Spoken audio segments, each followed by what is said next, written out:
Welcome to Cutting Edge Web Content Development, the podcast where we delve into the world of CMS systems and their crucial role in website and web content development. In each episode, we'll explore the reasons why founders, CEOs, CTOs, and CMOs of web content development companies need CMS systems to thrive in the digital landscape. Get ready to uncover the secrets behind successful website management, content creation, and seamless user experiences. Here's your host, Jonathan Ames.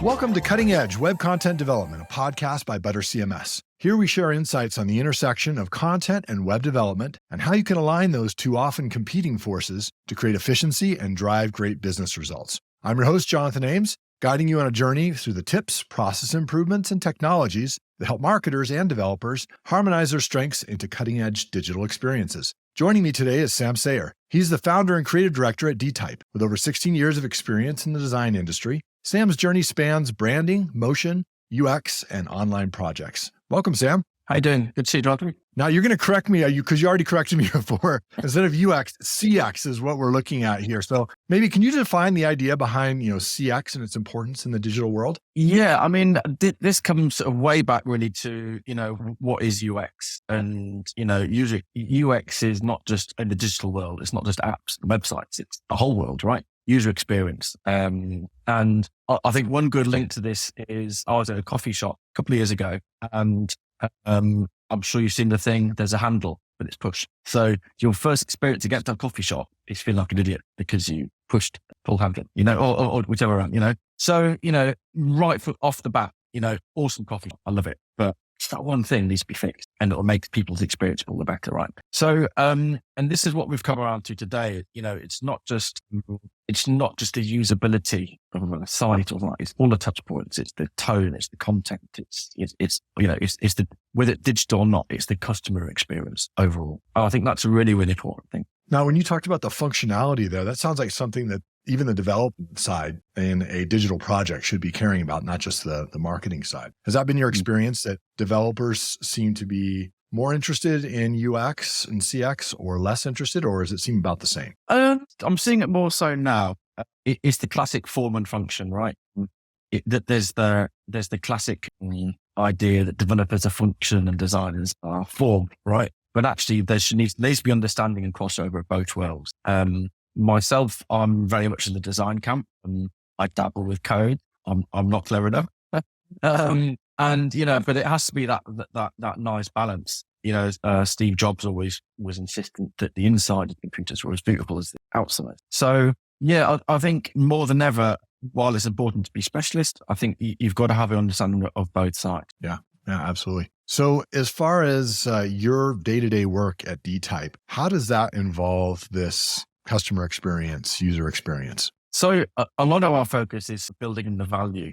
We get a request to, add a button somewhere on a page or like that. But actually we need to dial a bit further. Okay, well, what's the journey before that? Are they coming from an email? Is it coming from a LinkedIn post? What are the touch points to that point? Because actually what the clients maybe asked for, they've got a need for it, obviously, but we want to go a little bit deeper and ask, what's the need? How can we make it easier for the person to then interact with? Do you think that, there's something interesting to me is I'm newer in the journey of, CX, UX. I probably started in that a few years ago only. So as I've seen that become a term that's more in use out there have been kind of new variations on it like EX, employee experience, BX, brand experience. Do you feel like that kind of muddies the water, or do you feel like that all is kind of connected and we need to think about that? Yeah, I mean, without going to Elon Musk, maybe it's just, maybe it's not, I always felt user, who wants to be called a user, customer makes more sense. But then, employee experience, of course, we're all people, maybe it's PX experience, or just overall experience. I think there's a lot of frustration. We're in an ever more fast-paced world. We need instant replies. We're going to jump on things quickly. The more barriers to that, the harder our lives become. So anything we could do to ease that journey is better, right? So how do you balance, content and functionality in a digital project? This idea that both sides are going to have to work together to create a relevant experience. Good question. For me, it's always the end goal. What's the end goal? What's the what do we want from the, again, transactions, maybe not a good word, but what does the journey from A to B need to look like? What are the fewest steps? What most intuitive approach to it as well? And again, this is where, the experience comes in, in terms of our experience doing this kind of thing, is looking at what's going to be a more powerful phrase for them to understand, not just submit, on a form. It's something like, send me this now, it's something a little bit more engaging. So it's kind of action points. And then equally with that, we like to have sort of micro interactions, so little animations, little buzzes. And I think social media was a great proponent of this, is little noises. We don't use noises, but, little hover actions or a nice thing that's happened when you click something is always good. So yeah, it's always what's the purpose of it, and how can we get it a frictionless journey? And just added to that as well, speed optimization is a number one thing. What has been for a while now, but there's that balance now of making something that looks cool and feels nice. It's not going to be a big load on the server or the browser, or client side, server side. So it's a constant balancing act. I think less is always more, but that makes you think deeper about what's important. Yeah. Yeah, especially speed. The last few years, ever since Google started making page load times a part of SEO and search rankings, people have started paying more attention to page load times. And so, that is something that's important. And it's interesting hearing that as a major concern, both from a UX standpoint, where I've typically thought of it from a search ranking standpoint. Yeah. So as far as how do you find that balance when you're looking for, hey, this could be really cool, this functionality, but it's going to increase our load time. Where do you say this is the line? That's it. Yeah. I mean, video is always, talked about.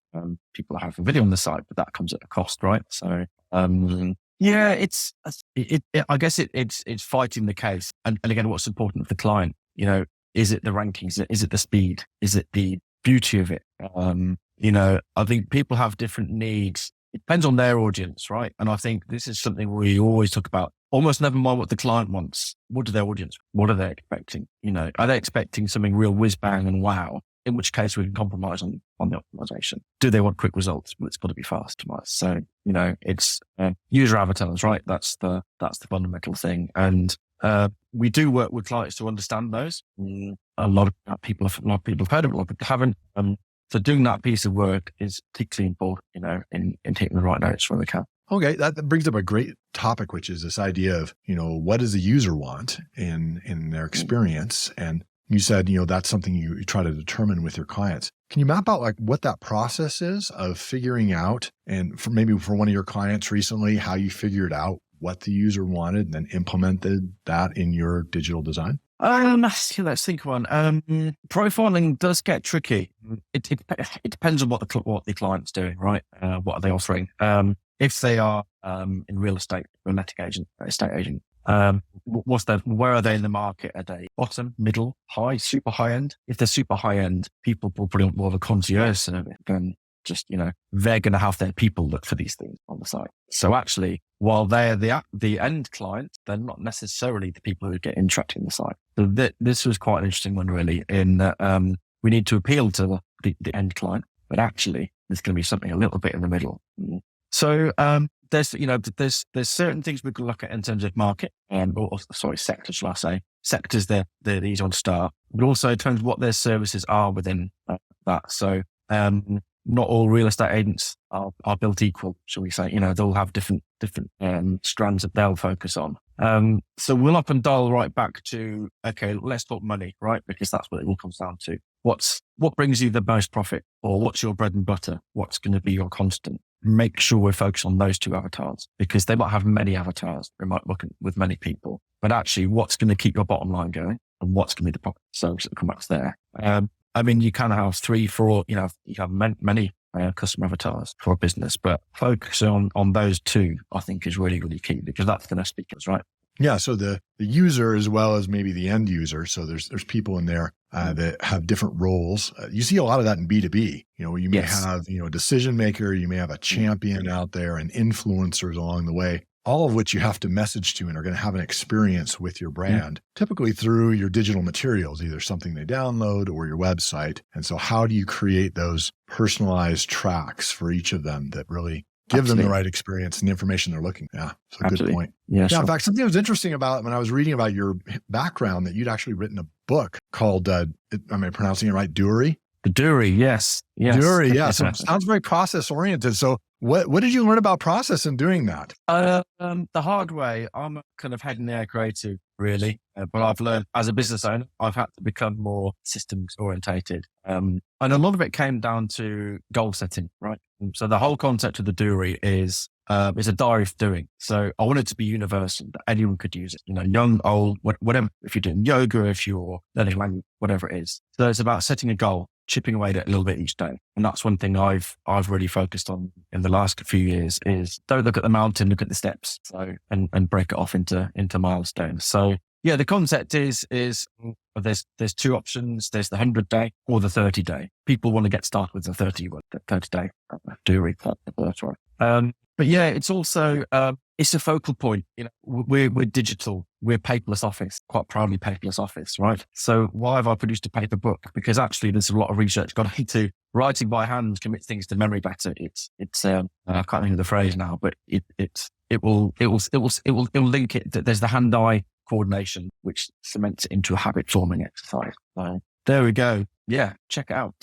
Well, plus having something physical and tangible. I mean, I've been surprised. I was on this journey where I was, trying to find a very simple kind of digital camera for my mother, who's kind of old, doesn't like, complex technology. And as I was doing a search for that, I found that coming back into vogue are these, kind of Polaroid style instant cameras, which, you actually get the picture, right out of the camera. Got a little printer in there. And I was like, why are we going back to that? And I think there's something to that tangible, to something you can have in your hand. You can post it somewhere, something written.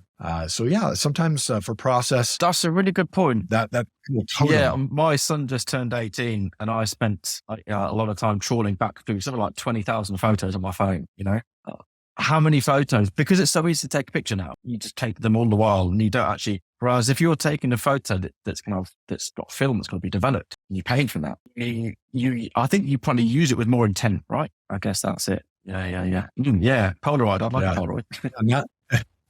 They have a bunch of different ones now, but this goes to the idea of, process. And so if someone is looking, Sam, to start implementing what you're talking about here, to really put some intentional thought into the customer experience that someone gets on their website, whether they be a developer or whether they be a marketer, what would be kind of the steps? How would you lay out for them, hey, do this, do that, over this 30 days so that they might start trying to see some results, put it into place? How would you put it in those big chunks? I guess the simplest way is understanding what your goal is. What's the fundamental goal? And also where are people entering from? So, marketing is a huge, huge space now. So will most people come from the same source or they come from different sources? So understanding your source point and your end point are the key there. And then looking at how many steps are in between that. So I think you need something like 7 or 8 points in marketing to act on something. So where are they coming from when you're starting that journey?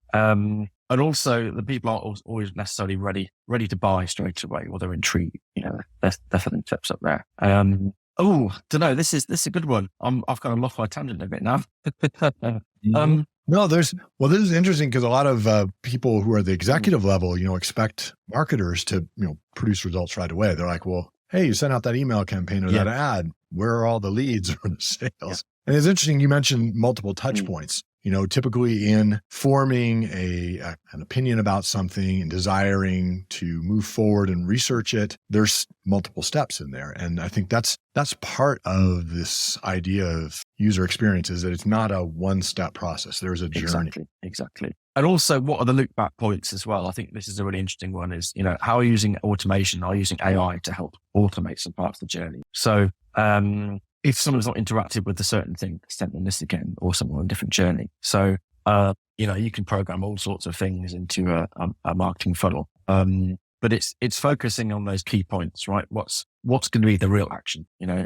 We all look at something free and we can get like 20 emails and it becomes overwhelming. For me, why not have 5 that are really compelling? And that comes down to again, the customer experience. I certainly have inbox overwhelm. So actually, what's going to stand out to you and how easy you make that journey? I don't want to read a long email to figure out what's next. I'm just going to bin it. So yeah, having something visually engaging, but I think, copywriting is such a major factor in these kind of things as well. Getting the right tone, the right action words, that's as crucial as how beautiful and engaging the overall visual piece is as well. Yeah. Yeah. I think that that overwhelmed sense that you feel in the inbox comes in a lot of different channels digitally now, simply because there is so much information and very few of these informational pieces that we get seem to feel connected. So you get a little bit here and a little bit there, but it doesn't feel like a journey. And sometimes that's one of the things I really appreciate about really good digital marketers who understand this user experience is they create an intentional journey. Here's a point, there's a point, and they bring you along. And there's always, at the end of whatever point you're on, they're pointing towards what the next point is. They're like, hey, over there is going to be this next thing that you're going to do. Yeah, absolutely. The concept of series. Absolutely right. Do this bit first. You have to all at once. Do this first, and then we'll look at the next step. So I think, breaking down the journey is key. And I suppose in a way, the journey shouldn't end. It should be either looping back to another point or expanding to the next path, right? Yeah.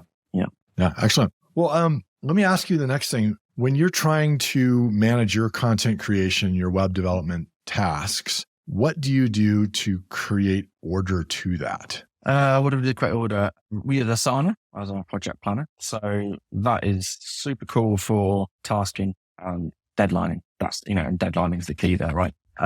We did battle a while in terms of, is it one project with tasks and subtasks, or is it actually separate projects that link together? I think breaking it into manageable tasks, but a task that will give a completeness to a certain part. Does that make sense? So, what's the deliverable piece? What can we show for the next stage of the journey? Is what I look at it more these days. And also, what are we trying to achieve from each point? Are we trying to hit one of our milestones, or are we trying to hit a client milestone, or something else? Yeah, good point. There's both, your own milestones in the process that you're trying to get the person to accomplish, and they may have their own separate set of requirements and milestones that they're using. Absolutely. If there's a way you can align those two, really important. I know when I first got into user experience, it was through reading this book, Competing Against Luck, and just the idea of the jobs theory, of why people do the things they do. And so if you understand why they're doing what they're doing, then you can create an experience that, solves that best fits, their process and what they're looking to achieve. So, as far as digital content goes, the why behind it seems super important. Yeah. What is it? Absolutely. Why are they looking for this thing, that I'm hopefully trying to sell or to give to them? Yeah. I've almost finished writing my next blog article of why emotion is the key thing in marketing, addressing frustration, addressing pain points, making people want to engage. People love what you do, with a good brand, you get blind followers. They'll like anything they do because they're engaged, but they've sold themselves as a brand on that. So, I think again, this is where copy is really important. Are we saying the right things at the right time to the right people? That is in fact paramount. You think back to the ads of the 1950s. That was all about copy, and really we've dressed it around that, right? But that's a really interesting one. And people have got to be emotionally invested to buy. They'll have a need. They need more business, they need more clients. They need to reach a milestone in what they're doing. So who can help? Who's going to guide me? Who's going to make it easy? I think that's the key thing. So as far as making it easier, have you found that there are actually digital tools out there that your team uses that makes this process of creating user-centric content easier? Not tools as such. No, I think again, it's just breaking down, what's the purpose of this? What's the why? Are we making it fussy? Are we overcomplicating it? And I think being being really rigid in your belief with that as well. We've been asked to do this, but is that right? Have we questioned it? Have we told the client and they still want to go with that? And I think that there's a really good piece of content I saw the other day is designers, it's our responsibility to make it good and to really stick to our guns. People have come to us because they can't do it themselves, right? If you take your car to a garage, I'm not there checking under the hood to see if they've done it how I'd want to do it, or, but certainly in the creative world, everyone's got an opinion, right? And that's a really challenging thing, which we'll kind of always come up against, no matter how many mood boards you do sometimes, no matter how many times you explain the story. And I think storytelling is a big part of this. Design is subjective, right? People have an irrational hatred of agreeing, whatever it is. And it's rationalizing those steps. If you can rationalize it, you've won. There's no argument. And that's something from my branding days is we do a 20-page presentation for a logo concept. The logo on the last page, by the time they already know what it's going to look like by the time we've revealed it, because you justified the colors, maybe the story, the feel, the tone, all of that's been rationalized. And I think that's a really, really powerful tool, actually. So if you can rationalize anything you've done, you're walking with it. If you can't, you've got to question your motives. And I think as designers, we inherently do things. We have a natural, I've designed it on that and I've got to then break it back. I'm going to, deconstruct it myself and just check, well, I've done it because I've done it like this before. I've got the experience. You've always got to break it down. I think that's a really, really powerful. I think one of the things that I've seen, especially in the CX world, that's pushed a lot to try to help create process to this journey is, using these tools. And so a lot of the big vendors out there are, push this idea of the DXP. So this digital experience platform. We work in the world of CMS, so it's very closely related there. Tools you use to create these experiences. Have you found that, either a DXP or CMS, these tools are able to help or make it more difficult to accomplish your processes as a user experience designer? They can be, yeah. I think people work in different ways. Some people are very visual. Some people really need the detail. Not necessarily directly related to this point, but we use client portals for a web project. So it breaks down all the stages of the project. So here's here's your proposal. Here's a link to it. We need this. We need X, Y, and Z from you. We've got dates against it. So you can see at any point we've got a tracker. See where we're at with the site. So at any given point, the client could go into their portal, see what we've done, see what they've solicited of them as well. It's always it's a two-way street with any process. That's been really, really helpful to give people one point of reference to look and say, yeah, go and check out your portal. Please get email. Oh, I can't remember if I've sent you this. Well, if it's not ticked off on the portal, we haven't got it. Yeah. Yes. So I think that was really powerful. And I think, giving people that kind of dashboard, that digital dashboard is really key. Don't make people ask things. Show them it's there. It's a shared piece. Here we go. Here's everything for you to look at whenever you're ready to as well. And I think that's just a slightly different tangent in people don't work 9 to 5 necessarily anymore. A busy business owner might be checking things at 9 p.m. Think, oh yeah, we're at that project. Oh right. I need to email someone or annoy someone with a WhatsApp. I can look at my portal and there's this snapshot, right? So that's important. One of the things that, we run into with, presenting our particular product to people, which is similar to kind of a portal for content as a CMS, is the user experience for the employees. So the EX, if you want to go there. So we talk about how that having all of that stuff, like you said, that all the fields that you need, show them these are the ones your content team just knows. They put them in there and it gets done. And for the developers who are kind of building this, because as a headless CMS, you have to have a developer kind of put it into place and connect it with your front end. They get the control of saying, all right, I know a web page needs this field. I want to maybe put in my SEO fields here, or I want to make sure that I ask the content creator, what color do you want this particular page to be? Whatever those fields are, we just want to lay them out, and then we want to get rid of anything that's extraneous so that it doesn't become overwhelming. So you just have the things you need. And that sounds like what you're describing in your portal, where you have just the things you need in there. Anything that's obviously an unticked box, that you need it, ticked, it's complete. Yeah, really important for the experience of the user or the employee. You know what? Just to loop back to my Dury, the first edition was just basically a kind of workbook, and you write what you've done each day. You summarize it. What I did for the second edition was have a tick box at the bottom. People love that. They've done it ticked off that day. I've done it. I've completed that task. There's a certain satisfaction in ticking that box, right? So yes, there is. Yeah. Yeah. You feel like now it's done and I can Absolutely. move forward to the next thing in my work. Absolutely. So in your career, have you found a particular resource like a book or a podcast has really been transformational, helpful to you in understanding user experience and understanding how to have a complete journey for a user? Yeah, I think one is Positioning for the Mind, which is an old advertising book, actually. I think first published in the 50s or 60s.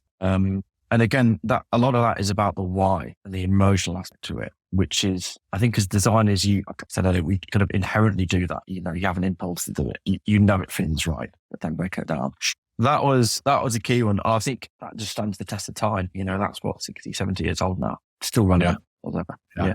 No, there's some really good older books. I've really enjoyed one that was written in the 70s called Spin Selling. And it kind of talked about this idea. They did research about why people in business to business experiences would buy and how the best selling was asking the right questions. So you understood the customer could give them, something that fit what they needed. A book written in the 70s, still very relevant today. In fact, newer books like Challenger Sale, The Jolt Effect, which just came out, all build on, that work done by Neil Rackham in spin selling back in the 70s when they were using mainframe computers to do data analysis, but same psychology. And I think that's what it ties into. The psychology of the human mind doesn't change as much. And so that can be really useful even years later. So absolutely. If you were to equip somebody, a listener here, with one tactic to enhance their success in this user-focused content efforts, what would be that one thing that you could give them, a little tactic they could start doing? Do you know what? I think it's creating that desire and need is really, really key there. There's a great book by Daniel Priestley called Oversubscribed, and that's the concept. And that is, it's all about creating a kind of urgency and a need and, fear of missing out and kind of, I need this. Again, it's that emotional play. So, break down what are your clients paying for? What are their challenges? How are you making them easy for them? How are you adding value? I think those are the key things. How are you solving problems and how are you not only solving them, but you're adding value? I think those two are just fundamental to it all. Excellent. And if you could go back in time in a time machine and talk to yourself at the very beginning of your career, what advice would you give yourself? Oh, wow. Which one? There's so many. I think, while I talk about emotion a lot, don't get emotionally attached. I'm a very visual, creative person, and I used to get upset way back when someone didn't like something until I learned to rationalize, And I think, building your case for something is so important. But really, again, that comes to empathy, listening to your customer. What do they want? How are you wrapping up into actually, I hear what you're saying and I know you want this, but what do your clients want? And how do we make it so that it's what everyone wants? I think that's the key. Our guest last week actually also spoke about empathy, and that was one thing he would have, changed. I think that, understanding this idea of, how can we get inside their mind? How can we, make a change is something powerful. And like you said, sometimes early in my career, I thought I knew the solution. Here it is. And then if people didn't, the client didn't grab onto that, it was hard emotionally. And so being able to separate yourself from that's important. Big empathy and emotion, it's kind of separate, they're separate things, right? It's, empathy is understanding, relating, but don't get emotional. Yeah. No, for me, that happened when I went into direct marketing. It was like, all right, what do the numbers say? Do the numbers say the client liked this or the client didn't like this? And it was hard to argue with that. Once you brought that to your clients and you showed them, hey, the numbers say this version worked better. They're like, yeah, go do that. Whereas before they would have said, well, I want it 20% bigger or, make it in red or whatever other advice they wanted to give. Make it bigger. Now they're like, hey, if it works better, run with it. And so, that's about listening. Yeah. I learned that a lot with pay-per-click is, I wasn't happy with something, I wanted it like this. And I'm like, okay, we'll change it. 2 weeks later, I might change it back. You have to listen. You know what you're doing. I'm going to stop getting involved now, Good points. Good points. Well, Sam, thank you so much for your insights and stuff. If someone wants to get a hold of you or, be able to see your work, where would they find that? Yeah, sure. Head over to a website, which is DeType.com. That's DETYPE.com. Everything's on there. that you should need. Hopefully, we're actually going to be redesigning it very soon. Classic, like a builder's house, never finished, and it comes second play to our clients. But that's where we're building loads of content resources for clients and anyone really.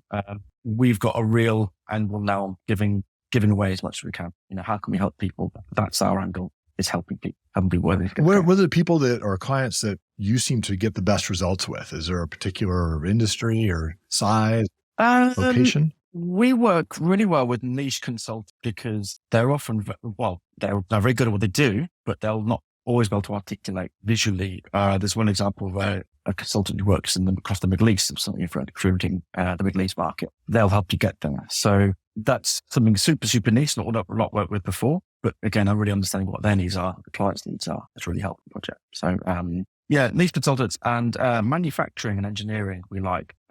I've got a kind of weirdly, I'm kind of a creative, but with an engineering angle as well. So I like to know how things work and why. That's interesting. Well, thank you so much, Sam Sawyer of DeType. Really appreciate you coming on here and talking with us and sharing some of your insights on customer experience and kind of the processes of getting things done in that. Appreciate your time. Thank you, Jonathan. Thank you. Cutting Edge Web Content Development is brought to you by Butter CMS. To find out how you can build better with Butter, stop wasting dev time, and free your marketers from your legacy CMS, visit buttercms.com. Also, make sure to search for Cutting Edge Web Content Development in Apple Podcasts, Spotify, and Google Podcasts, or anywhere else podcasts are found. Make sure to click subscribe so you don't miss any future episodes. On behalf of the team here at Butter CMS, thank you for listening.